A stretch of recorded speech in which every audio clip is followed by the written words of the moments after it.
Mr. Vice President, Mr. Speaker, members of the Senate and of the House of Representatives, yesterday, December 7th, 1941, a date which will live in infamy, the United States of America was suddenly and deliberately attacked by the naval and air forces of the Empire of Japan.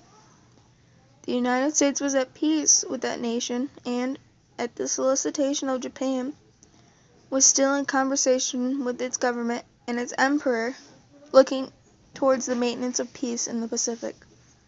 Indeed, 1 hour after Japanese air squadrons had commenced bombing in the American island of Oahu, the Japanese ambassador to the United States and his colleagues delivered to our Secretary of State a formal reply to a recent American message.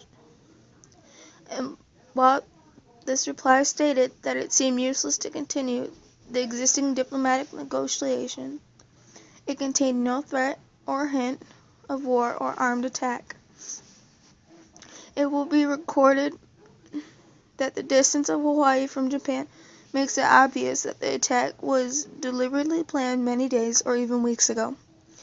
During the interviewing time, the Japanese government has deliberately sought to deceive the United States by false statements and expressions of hope for our continued peace.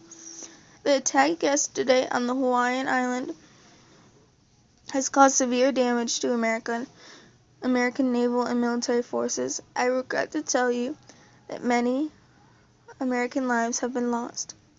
In addition, American ships have been reported torpedoed on the high seas between San Francisco and Honolulu.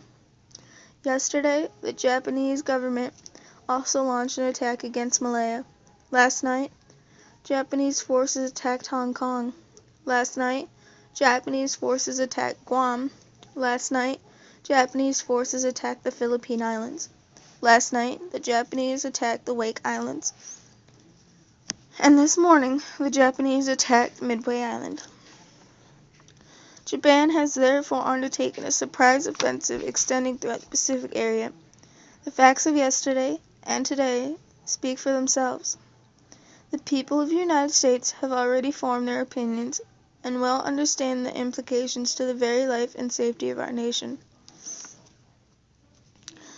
As Commander-in-Chief of the Army and Navy, I have directed that all measures be taken for our defense. But always will our whole nation remember the character of onslaught against us. No matter how long it may take us to overcome this premeditated invasion, the American people in their righteous might will win through absolute victory. I believe that I will interpret the will of the Congress and of the people when I assert that we will not only defend ourselves to the uttermost, but we will make it very certain that this form of treachery shall never again endanger us. Hostilities exist. There is no blinking at the fact that our people, our territory, and our interests are in grave danger. With confidence in our armed forces, with the unabounding determination of our people, we will gain the inevitable triumph. So help us God. I ask that Congress declare that since the unprovoked and dastardly attack on Japan on Sunday, December 7th, 1941, a state of war has existed between the United States and the Japanese Empire. Franklin Delano Roosevelt, Pearl Harbor, Address to the Nation.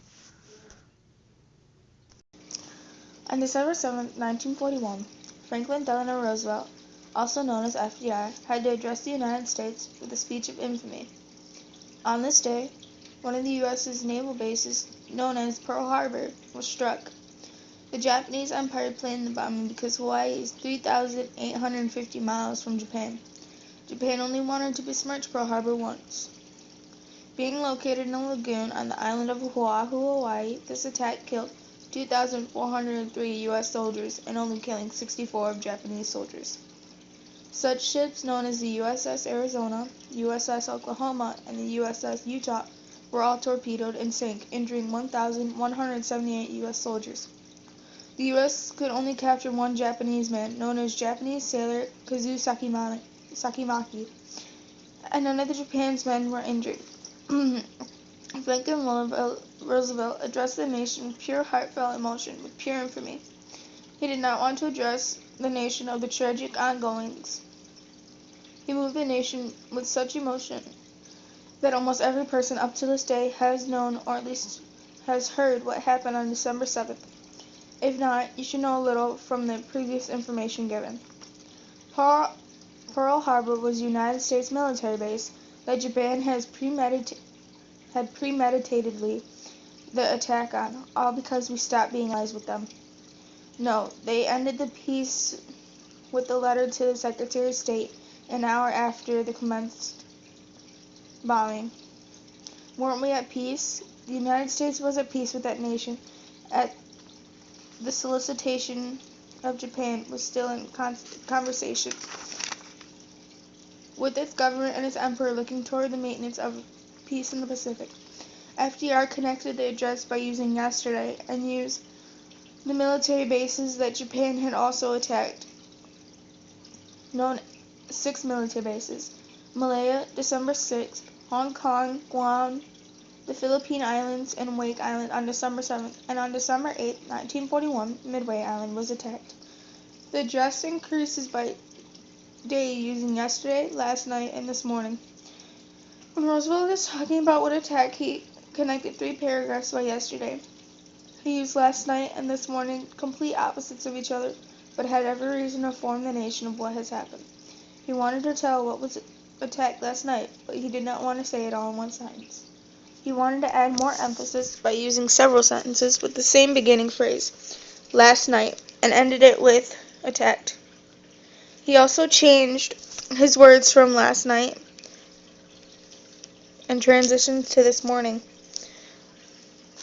He was a very wise man that everyone knew, either him or his wife, Eleanor, the First Lady of the United States.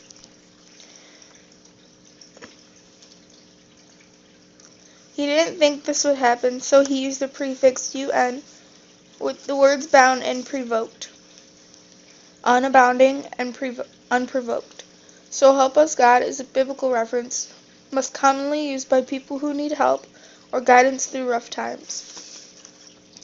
Roosevelt's address was towards the nation, not just the United States, but all who felt they needed to know of the ongoings of their allies such as the United Kingdom and France.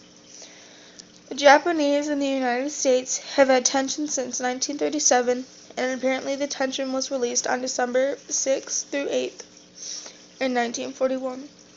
He wanted to include Congress and every person involved. But always will our whole nation remember the character or onslaught against us. The attack on Pearl Harbor was not a genocide. Even though many were killed, it is not considered a genocide because only 2,403 soldiers were killed. It was an onslaught. An onslaught is a fierce attack, also resembling such an attack, also known as aggression or being offensive.